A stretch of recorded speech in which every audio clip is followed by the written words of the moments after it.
由于学校里突发疫情，我们整个宿舍都要被拉去隔离。隔离点是当地的一所高中，坐落在郊区。没想到住进来的第一天，宿舍里就发生了极其诡异的事儿。半夜时分，室友宋哲咧开猩红的嘴唇，嗓音尖细地问我：“阿仁，你说我化的妆好看吗？”深夜，我被一阵细碎的声音吵醒了。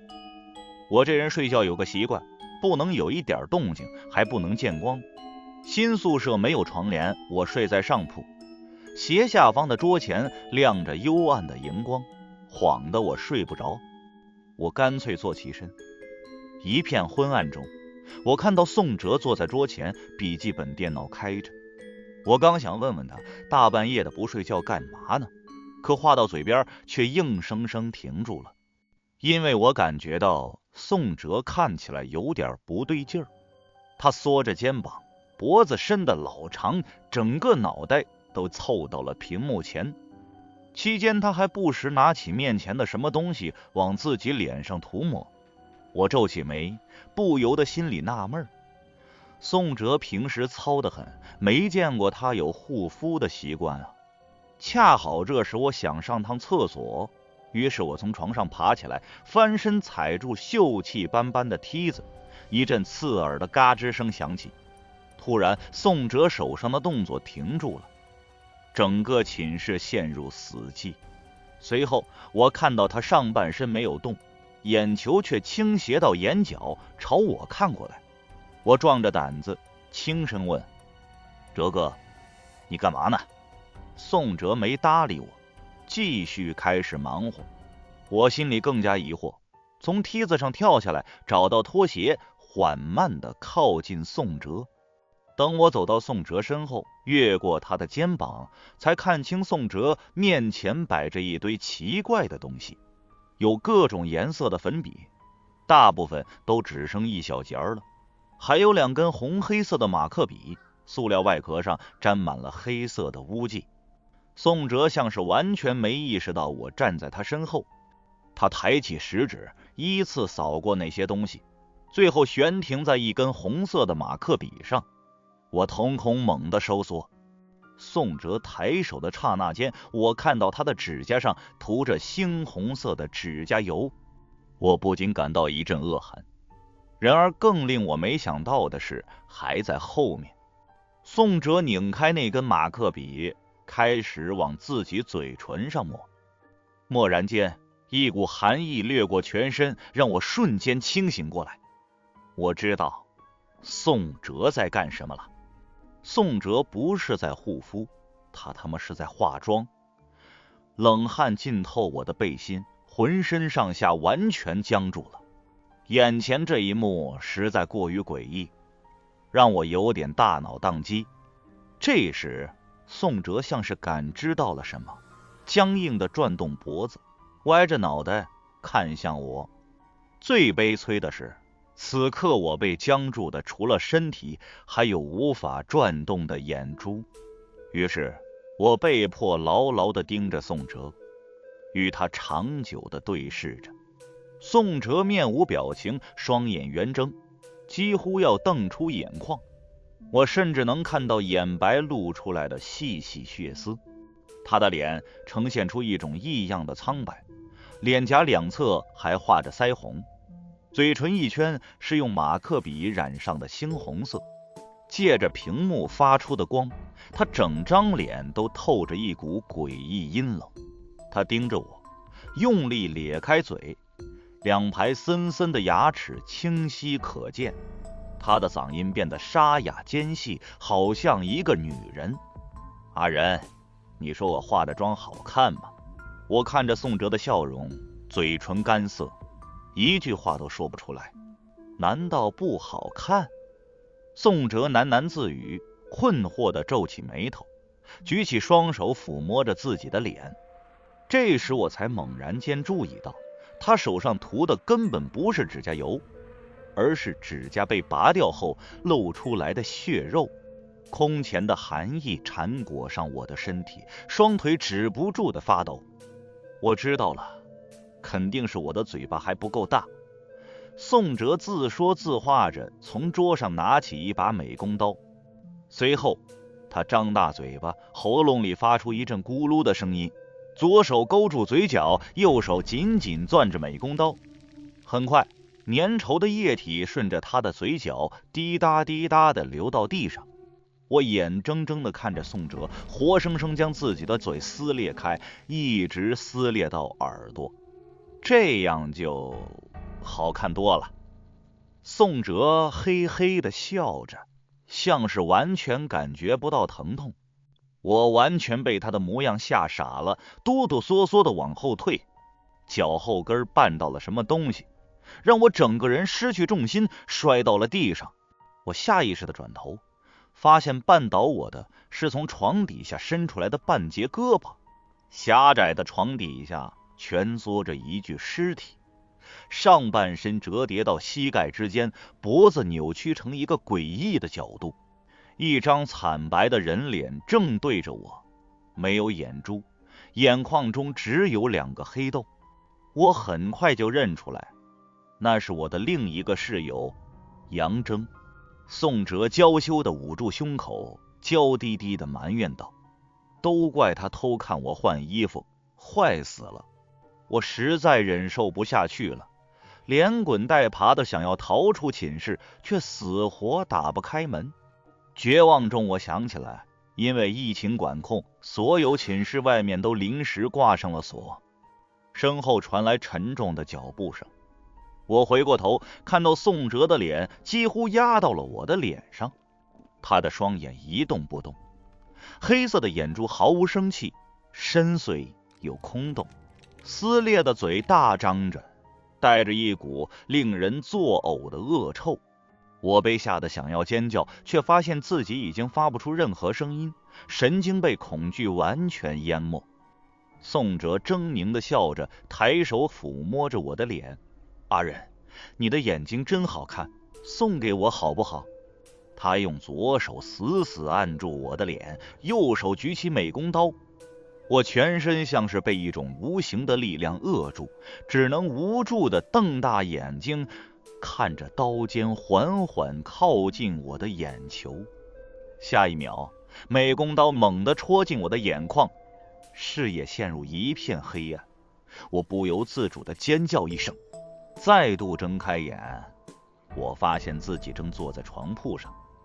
寝室里光线昏暗，静悄悄的。我微微喘着气，浑身沾满冷汗，从噩梦中惊醒的心悸感久久不肯消散，心脏狂跳不止。妈的，昨晚的那个梦也太真实了。我深吸一口气，让自己逐渐平复下来。宋哲睡在我下铺，用被子蒙着头，露出穿着短裤的下半身，应该是还没醒。可隔着过道的另一边，杨征的床上却空空如也，只有一团随意摊开的被子。联想到昨晚的噩梦，我心里莫名升腾起一丝不祥的预感。寝室里格外闷热，像个蒸笼。我扶着床铺的栏杆探出头，地板上没有杂物，只有一块块肮脏的污迹。床底下的位置隐没在阴影中，看不清楚。我稍微鼓起勇气，翻身从床上爬下来，俯身趴到地上。床底下没有形状诡异的尸体，只有一个黑色的行李箱。我顿时松了口气，紧绷的神经松懈下来，随后不禁摇头苦笑，心想真是自己吓自己。可就在我准备起身的刹那间，我眼角的余光瞥见行李箱后面有一团模糊的黑影，好像藏着什么东西。我刚想把行李箱挪开，身后的厕所忽然响起一阵冲水声。我转过头，看到杨征提着裤子从厕所里走出来。杨征见到我，脸上闪过一丝不易察觉的恐惧。阿仁，你干啥呢？我连忙站起身解释说，没什么，我想找个东西来着。然而杨征看起来并不太相信我的话，眼神中还是带着狐疑和戒备。此刻窗外的天色无比昏暗，乌云遮天蔽日，寝室里陷入了一阵尴尬的沉默。我原本以为昨晚的经历只是一场噩梦，可经过宋哲书桌的时候，我看到他桌上胡乱摆放着一些东西，粉笔、马克笔、美工刀，还有一块圆形的小镜子。我不由得停下脚步，怔怔地走到书桌前。那面镜子只有巴掌大，脏兮兮的，像是很久没擦过了。我鬼使神差地举起镜子，模糊的人脸映照出来，面色惨白。那是我自己的脸。可当我调整了一下角度后，我忽然看到自己身后站着一个人，就贴着我的肩膀，是一个女孩，长长的头发盖住脸。刹那间，我浑身的血液猛地凝固住了，如同石化一般。一开始我以为是自己看错了，可我感觉到脖颈处很痒，是那个女孩的头发磨蹭到了我的皮肤。杨铮坐在椅子上，专注地低头刷手机，完全没注意我这边的情况。我很想开口喊他一声，但喉咙像是被一团棉花堵住，半个音节都吐不出来。这时，一只冰凉的手掌贴到了我的脖子上。你怎么不回头看我？女孩贴着我的耳朵，语气冷冷的，没有一丝温度。是我不好看吗？我明显感觉到贴在脖子上的手掌逐渐加大力道，尖锐的指甲刺进皮肤，我开始感到一阵窒息的痛苦。我说这个破地方信号也他妈太差了。杨铮骂骂咧咧的抱怨救了我一命，脖子上的压迫感骤然消失。我如同被从水里捞出来的溺水者，大口大口的喘着粗气。这时我才敢转过头，身后的女孩已经不见了。不对劲，这个寝室很不对劲。阿仁，你瞅一眼你手机，有信号吗？我掏出手机，发现一格信号都没有，微信登录不上，网页打不开，电话也打不出去。我心里咯噔一下，刚想抬头，杨铮却举着手机凑到我面前，朝我比了个噤声的手势。屏幕上，杨铮在记事本里打了一行字：小心，宋哲在偷听。一股冷风不知从哪里吹来，吹得我起了一身的鸡皮疙瘩。我稍微侧过上半身，瞄向身后躺在床上的宋哲，他依然保持着先前的姿势，被子盖住脸，直挺挺地躺着，一动不动。其实我早就觉得奇怪了，他这么睡觉不会觉得闷吗？慢慢的，我开始感觉一丝凉意正贴着我的身体往上爬，因为我注意到此刻躺在床上的宋哲胸口连最轻微的起伏都没有，这意味着他要么醒了，要么就是他已经没有了呼吸。我不敢再往下细想，连忙扭过头，求助似的看向杨铮。杨铮将我拽到靠窗的水池边，最大限度的远离宋哲。他拧开水龙头，借着水流声的掩护，凑到我耳边低声说：阿仁，那个人不是宋哲。我浑身一僵，问道：什么意思？杨铮刚准备开口解释，原本躺在床上的宋哲却像是察觉到什么一样，猛地掀开被子，从床上坐起身。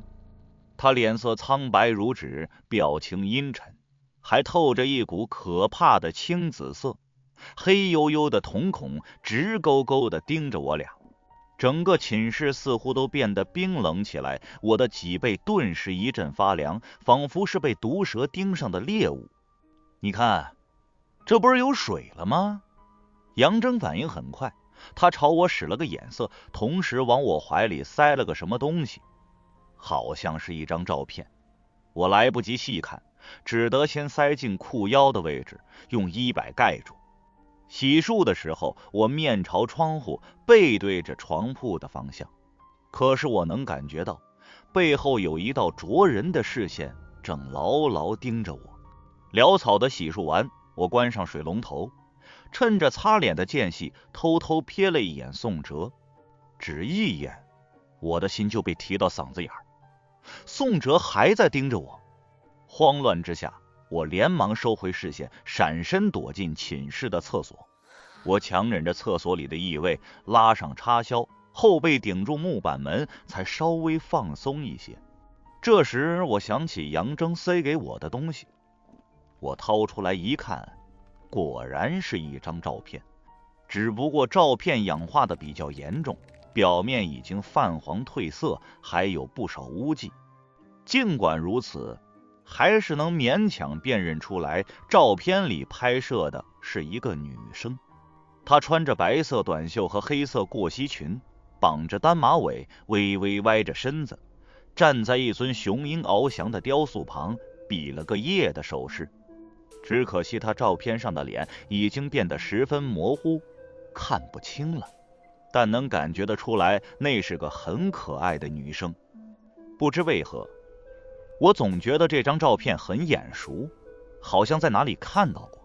我冥思苦想地低着头，却死活想不起来。这时，一滴红色的液体忽然落到我的手背上，凉凉的。我本能地抬起头，看到厕所的天花板上写满了鲜红的血字。我错了，救救我！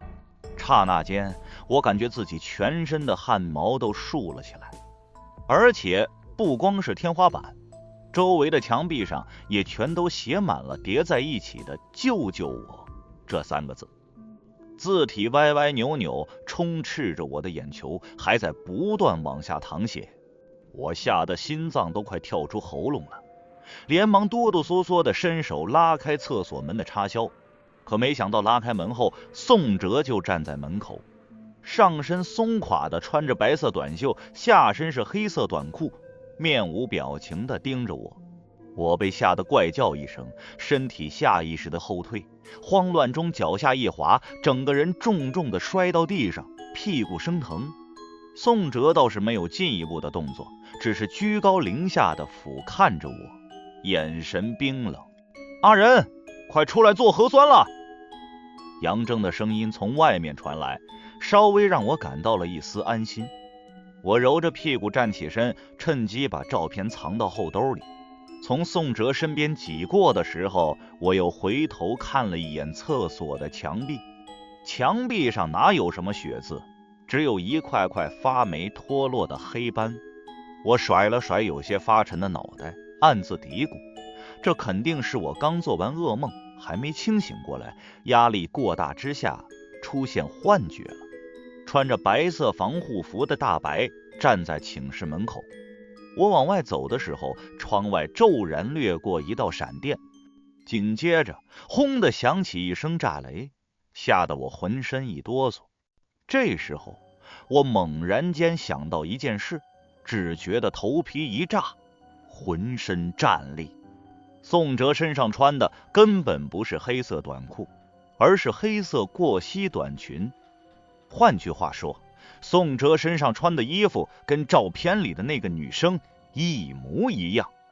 我喉咙干涩，艰难地吞咽了一口唾沫。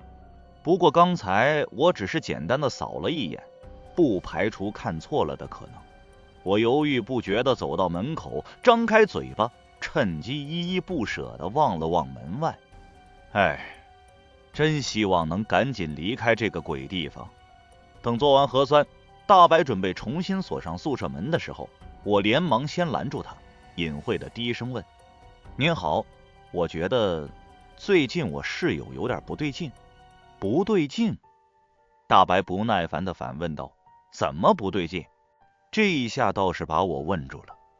我该怎么解释宋哲的不对劲儿？总不能直接把噩梦里的内容说出来吧，肯定不会有人相信的。就是感觉……我支支吾吾半天，才憋出几个字，精神状态不太稳定。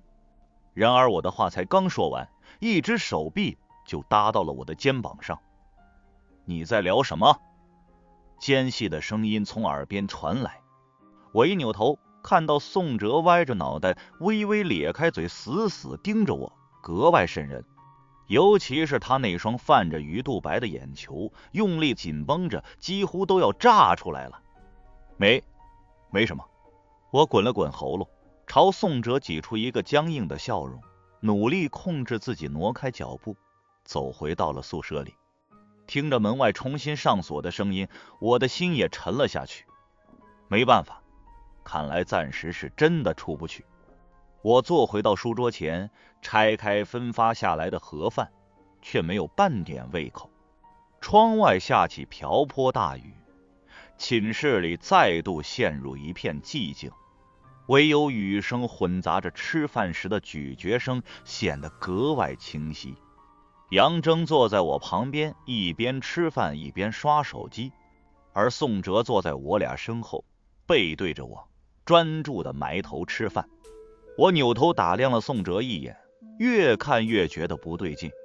宋哲吃饭的姿势很奇怪，他弓起后背，左手捂着胸口，还不时抬头拨弄一下头发。我隐约猜到了一种可能性，收回视线，掏出手机打了一行字，递给杨铮。我怀疑宋哲被附身了。杨铮看完，抬头看向我的眼神里充满了疑惑和惊恐。我拿回手机继续打字问道：那张照片你是从哪里发现的？早上我在宋哲的书桌上找到的。杨铮同样打字回复：这就对了。宋哲那些奇怪的举动，包括他身上穿的那套衣服，或许都和照片上的那个女生有关。可关键问题是，那个女生究竟是谁？她又为什么要附身到宋哲身上？就在我冥思苦想的时候，宋哲嘶哑的嗓音又响了起来：咱们该上网课了。有了宋哲的提醒，我才发现这时都快下午2点了。我连忙打开笔记本电脑，刚准备登录网课软件，手上的动作却蓦地停住了。这间宿舍里连手机信号都没有，怎么上网课？杨铮，你的书呢？宋哲就站在我身边，低头面向杨铮的方向，听得我汗毛倒竖。当代大学生哪有上课带书的？还是我借你一本吧，不然你又要挨骂了。宋哲说完，回到自己的书桌前，打开一个柜子翻找起来。期间，杨铮脸色惨白地看着我，整个人看起来同样非常害怕。我能读懂杨铮眼神里的意思，他是在问我怎么办。我内心无比抓狂，脑子里一团浆糊。这时候，宋哲已经拿着一本书回来了。我定眼一看那本书的封面，顿时倒吸一口凉气。那是一本高中数学课本，看起来破破烂烂的，上面满是黑褐色的污迹，就仿佛是在血里泡过的一样。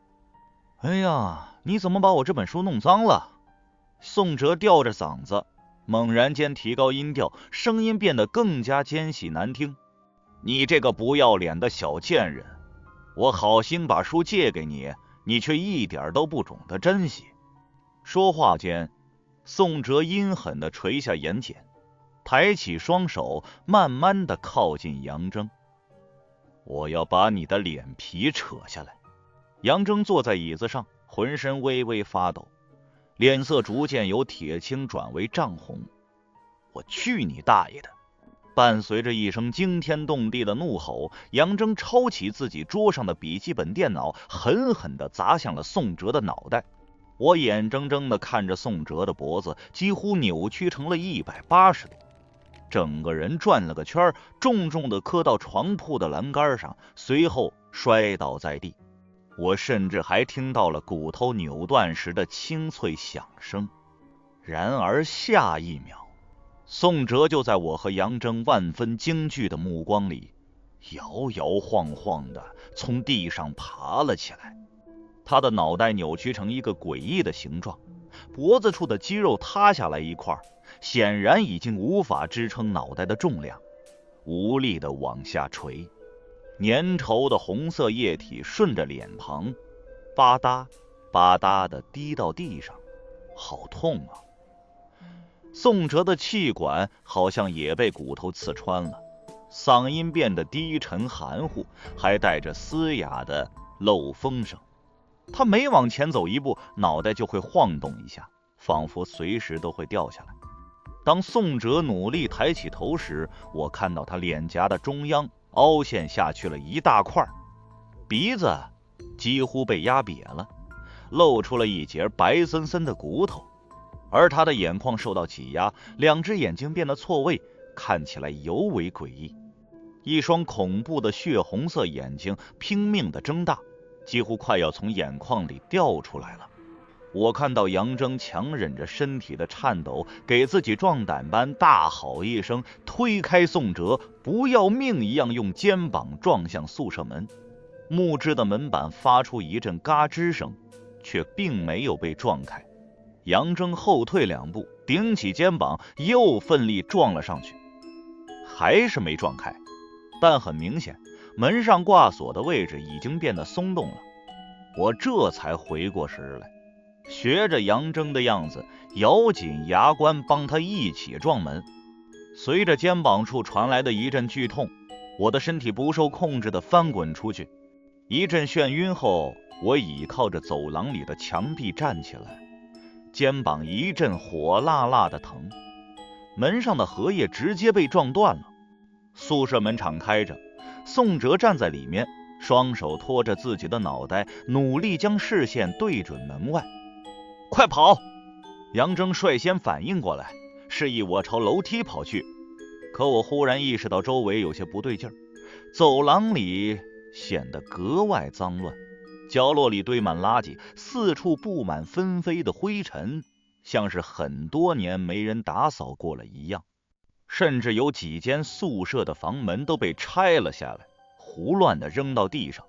可我分明记得刚搬进来那天，这栋宿舍楼的环境虽然称不上有多好，但至少还算干净整洁，绝对不是现在这个样子。然而此时我也顾不上思考更多，紧跟着杨铮跑到1楼，却发现宿舍楼门口的铁栅栏门被锁上了。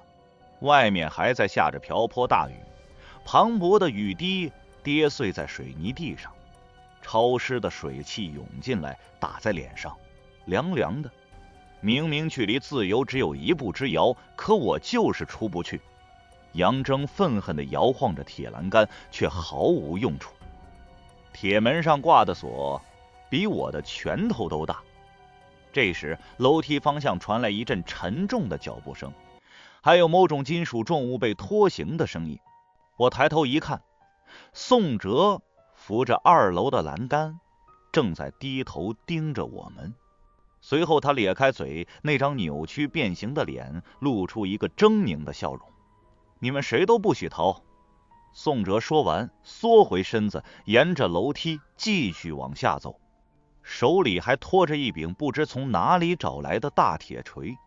我和杨铮对视一眼，我俩都知道宿舍楼还有另一处楼梯，可是当我俩穿过1楼跑到宿舍楼的另一侧时，却绝望地发现楼梯前方同样被一处小铁门拦住了。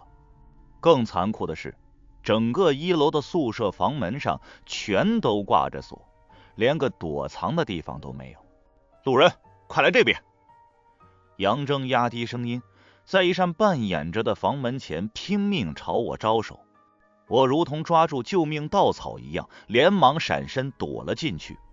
借着昏暗的光线，我看到眼前摆放着2排洗衣机，横七竖八地倒在地上。原本白色的外壳沾满污迹，显然已经很久没人清理过了。没想到这所高中竟然还配置有洗衣房。我喘了口气，跟杨铮一起把墙角处的木桌搬到门前，又往上面搂了2把椅子，这才稍微放下心来。门外铁锤剐蹭地面的声音越来越近，我不禁屏住呼吸，全身紧绷，生怕发出一丁点动静。幸运的是，宋哲的脚步声在门口徘徊了一会儿，逐渐远去了。我刚准备松一口气，却听到洗衣房里忽然响起一阵古怪的声音，咯哒咯哒，一台倒在地上的洗衣机滚筒竟然莫名其妙地转动了起来。那声音充满了整间洗衣房，不停在我耳边回旋，一下接一下地敲打着我的心脏。霎时间，我心里冒出一种挥之不去的恐惧感，那感觉难以言喻，却让我感到浑身冰凉。杨铮同样满脸惊惧，显得不知所措。大概10几秒钟后，那台洗衣机的滚筒停下了，盖子却咯哒一声自动打开了一条缝。在我万分惊恐的视线里，一个东西从洗衣机里爬了出来。那是个血乎乎的肉团，只有脸盆大，轮廓上勉强能看出个人形，脑袋光秃秃的，本应该是眼睛的部位只能看到2个黑色的窟窿，像是还没有发育完全。那个肉团伸出只有半截的双手，扒着地面，一点一点地往前挪动着，身后留下一长串血痕。腥臭的味道扩散在空气中，几乎令人作呕。而且在爬行时，肉团还发出阵阵毛骨悚然的声音，听起来很像是小孩子的啼哭声。这种诡异的场景是我生平第一次遇到，顿时吓得瘫倒在地上。我紧紧捂住自己的嘴，不让自己发出尖叫。杨铮也缩身在墙角，面色煞白。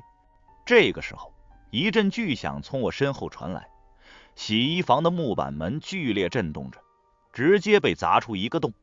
还没等我反应过来，巨响接踵而至，一连串灰尘簌簌落下，门前的桌椅被硬生生顶开，洞口越来越大，很快半扇门都被砸得粉碎。宋哲的身影出现在门后，那个肉团像是感应到了什么，啼哭声变得更加尖锐。走进洗衣房的宋哲完全没理会我和杨铮，扭曲的五官上流露出一丝怜爱，径直朝地上的那个肉团走去。乖，别怕，有我在。宋哲蹲下身子，小心翼翼地将那个肉团抱在怀里。他轻轻摇晃着臂弯，仿佛在哄小孩子睡觉。洗衣房里的啼哭声逐渐变得微弱。这时宋哲猛地转过头，目光怨毒地瞪着我俩。杨铮怪叫一声，手脚并用地爬起来，冲出了洗衣房。我紧跟在他身后，仓皇跑了出去。我俩一口气跑回到3楼，看到好几间宿舍门上的挂锁都被砸坏了，房门只打开了一条缝，仿佛在无声地欢迎有人推门进去。杨铮正准备上前，被我拉住了。虽然说不清楚缘由，但我本能地感觉到一丝怪异。明明门锁已经被砸开，却没有人出来查看，还都老老实实地待在寝室里，怎么想都不对劲。本能告诉我应该尽快离开这个鬼地方。可1楼的铁门上着锁，手机也没信号，又能逃到哪里去？踌躇无措之间，我忽然注意到自己逃出来的那间寝室门口掉落着一张旧报纸。那张旧报纸对折过2次，看样子之前应该是夹在门上的。我和杨铮撞开门后才掉到了地上。我鬼使神差地捡起那张旧报纸，摊开后扫了2眼，立即被一则新闻吸引了。新闻大意是说，江阳实验中学有一名高2的女生跳楼轻生了。学校对外宣称的原因是女生患有抑郁症，长期心理压力过大，并决心加强对学生的心理辅导。看到那所高中名字的时候，我愣了一下。江阳实验中学正是我现在被隔离的地方，而且我还记得杨铮和宋哲都是这所高中的学生。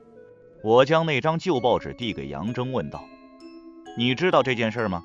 杨铮接过报纸，只看了一眼，脸色顿时大变。我听说过，但不是太了解。他慌乱地挪开视线，眼神里有掩饰不住的闪躲。我不肯放弃，继续追问道：那宋哲呢？他认识这个女生吗？我不知道，我高中的时候还不认识宋哲。杨铮嘴唇发白，说话时嗓音都在抖。为了验证我心里的猜测，我冲回到宿舍，打开宋哲的书柜，里面堆满了各种课本。我随便抽出一本，翻到扉页，上面用隽永的字体写着一个名字：陈文谦，正是新闻里轻生的那个女生。而在那个名字的周围写满了各种恶毒的话语，什么贱货、婊子、丑八怪，诸如此类的不堪词汇几乎写满了每一页的空白处。我感觉自己翻动书页的手都在抖。我实在难以想象，一个女生看到这些辱骂自己的话，该是一种怎样的心情。你不要过来！杨铮求饶的声音从门口传来。我扭头一看，宋哲怀里抱着那个肉团，站在宿舍门口，一步步逼近跌倒在地的杨铮。求求你，放过我吧！杨铮手脚并用的往后退，带着哭腔大喊道：真的不关我事儿啊！然而宋哲却无动于衷，只是漠然地俯视着他，高举起手里的铁锤。我被吓得双腿发软，本能地扶住书柜，没想到书柜里堆满的课本哗啦啦掉到地上，还甩出来几张泛黄的旧照片。我的瞳孔骤然收缩，那些全都是一个女生不堪入目的照片。宋哲看到那些照片后，崩溃般尖叫一声，整个人扑到地上，用身体将那些照片死死盖住。不许看，你们不许看！他喃喃低语着，惊惶地将那些照片收起来，甚至快哭出来了。趁这个间隙，杨铮连忙跑出宿舍。我小心翼翼地绕开宋哲，也跟着跑了出去。可刚出门就怔住了。阴暗的走廊里，所有宿舍门都敞开着，一张张阴冷的面孔出现在黑暗中。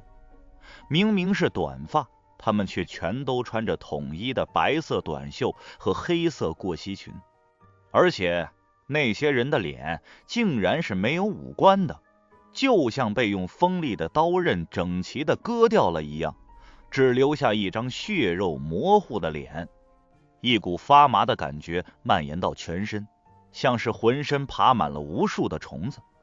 趁那些人还没有围上来，我和杨铮拼命往楼上跑，身后的脚步声越来越密集。我转头看了一眼，全是黑压压的人头，宋哲也在其中。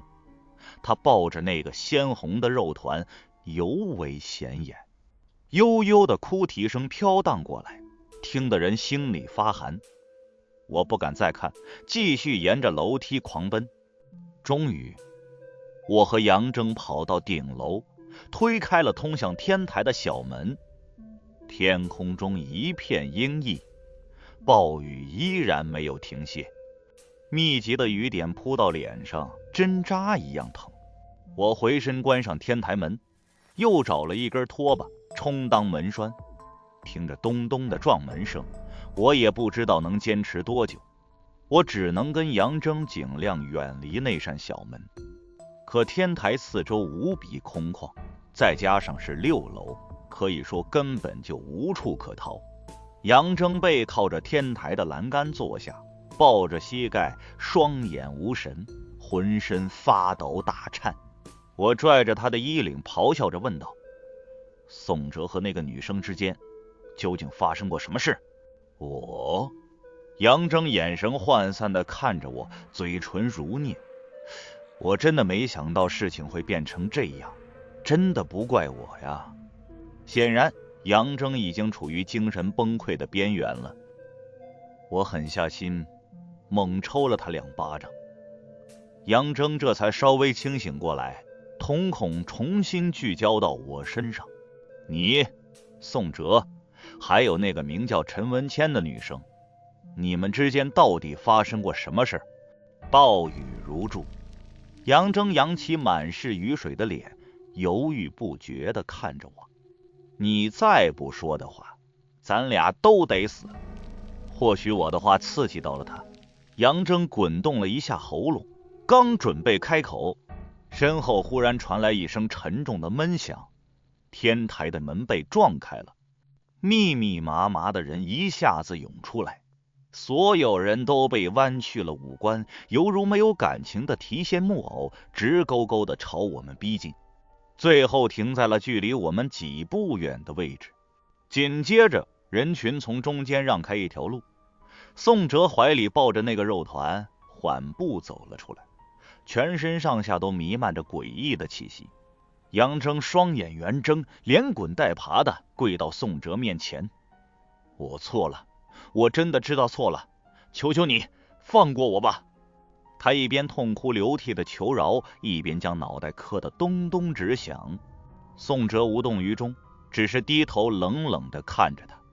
渐渐的，杨铮开始变得越来越用力，他仿佛失去了痛觉，不要命一样将自己的脑袋拼命砸向地面，一下又一下，很快地面上就出现了一小圈血迹，在雨水的冲刷下形成一条条蜿蜒的小蛇。可我明显能看出来杨铮的身体紧绷着，他控制不了自己的动作，只能被迫一直磕下去，而我的双腿犹如被定在原地，什么都做不了。在我看来，此时的杨铮已经不能算是个正常的人了，哪怕他的脑袋几乎快要迸裂开，却还依然保持着磕头的动作。宋哲没有再理会他，朝我走过来，巨大的恐惧驱使着我不断后退，直到后背撞上栏杆。6层楼的高度，看一眼就让我感到眩晕。更令人胆寒的是，我不知道宋哲会对我做什么。雨水肆意纷飞，浇打在我脸上，冰冷发疼。然而他什么都没做，皲裂的嘴唇上下开合，轻声说了一句话：你真的不记得我了吗？我茫然地看着他，完全无法理解他在说什么。瓢泼大雨中，我好像隐约听到了一声叹息。还没等我细想，猝不及防间，宋哲伸出手，猛地将我推出了天台外。我的身体骤然失重，越过栏杆飞速向下坠去。纷乱的视野里，我最后看到的影像是宋哲越过栏杆看下来的眼神。那一刻，他的脸好像变成了一个女生，可是我看不清，我只能看到那眼神里满是深邃的悲伤和不舍，还有诀别。眼皮灌了千世的沉重，我勉强睁开眼，看到一片模糊的白色，耳边传来沉重的呼吸声。我意识到自己戴着氧气面罩，正躺在病床上，眼角的余光瞥见我父母正对着医生不停鞠躬，大脑不时会传来一阵隐痛。但我想起了自己出事的经过，我是江阳大学的一名学生，即将大学毕业。前不久，由于学校里突发疫情，我们这些本地的学生都被统一拉去隔离了。隔离点恰好就是江阳实验中学。而在隔离结束后，我决定去市中心找朋友好好放松一下。恰好宋哲和杨铮也要去市中心，我们就决定拼一辆车过去。其实此前我跟他俩并不算熟络，但由于都是本地同学，所以倒也认识。可没想到途中车辆失控，司机错把油门当刹车，径直撞向了路边的一处建筑工地。一节钢筋从副驾驶直接贯穿到后排，导致杨铮和宋哲当场死亡。那位司机同样遭受重创，刚送到医院没多久就不治身亡了。唯有坐在驾驶座后面的我只是浑身多处骨折，轻微脑震荡，堪称奇迹般幸存了下来。半个多月后，我就办理了出院手续。期间警察来问过几次话，我都如实回答了。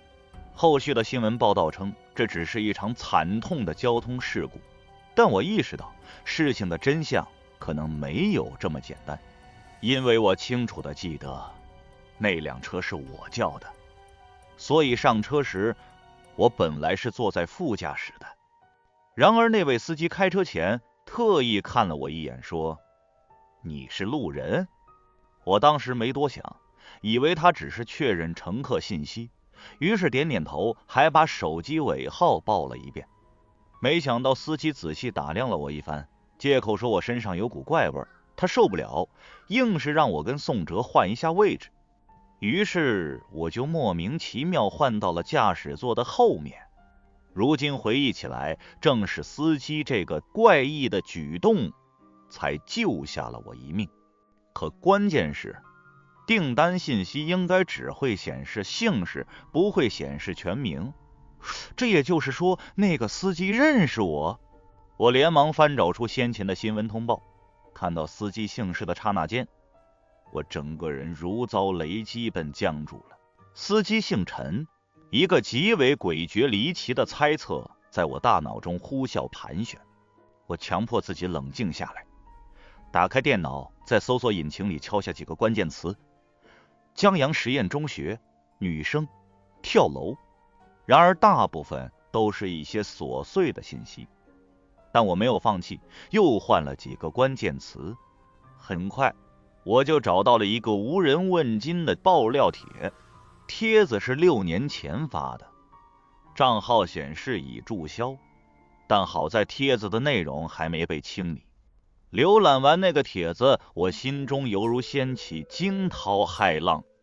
爆料人称，当时还在念高一的陈文谦，某个回家周独自留在宿舍，被同校的一个男生侵犯了，还被对方拍下了照片威胁。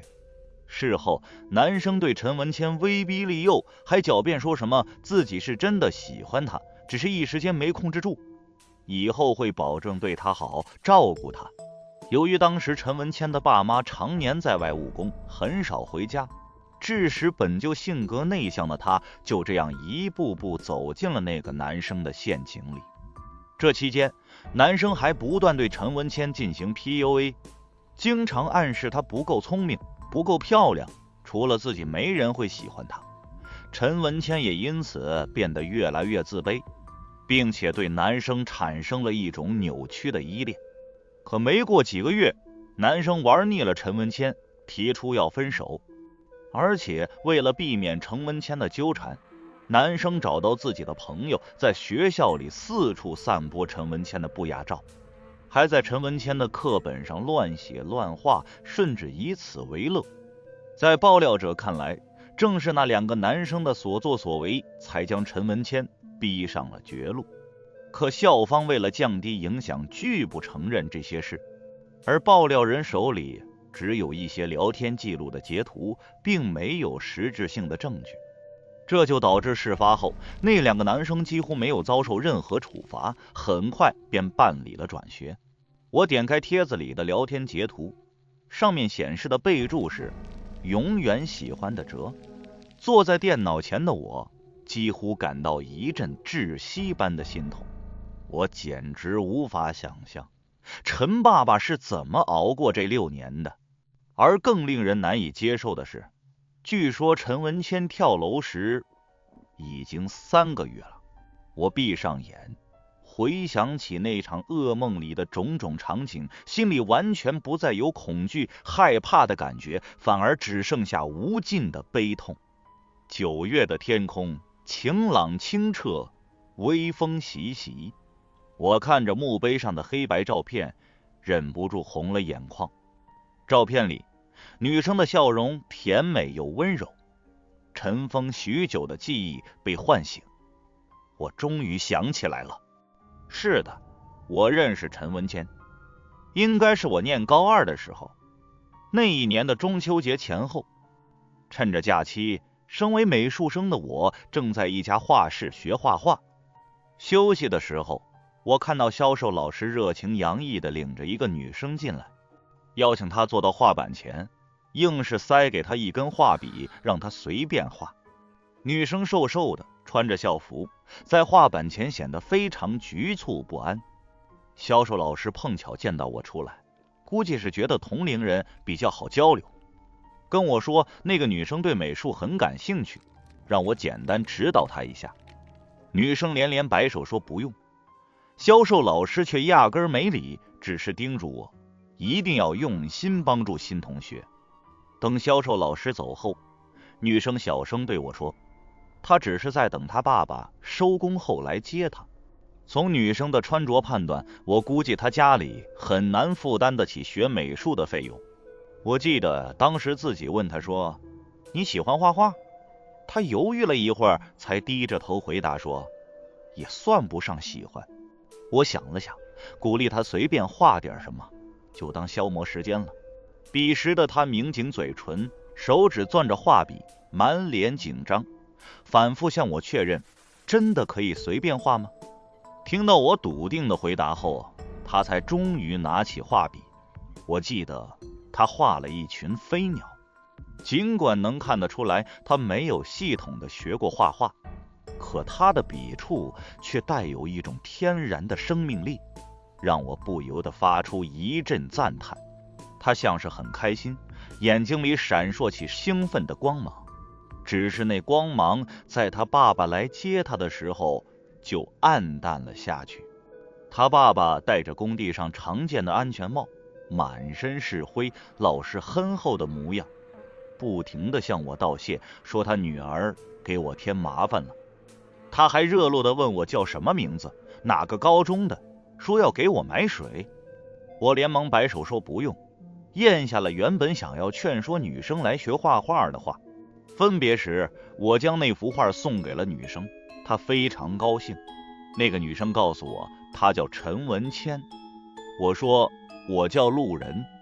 那是我第一次，也是最后一次见到陈文谦。我不知道那起车祸究竟是巧合，还是冥冥中自有天意，亦或是陈爸爸这些年的精心策划。可我想，此时此刻真相究竟如何，已经不再重要了。我深吸一口气，擦干脸上的泪痕，将一束花放到被墓碑前，转身离开了。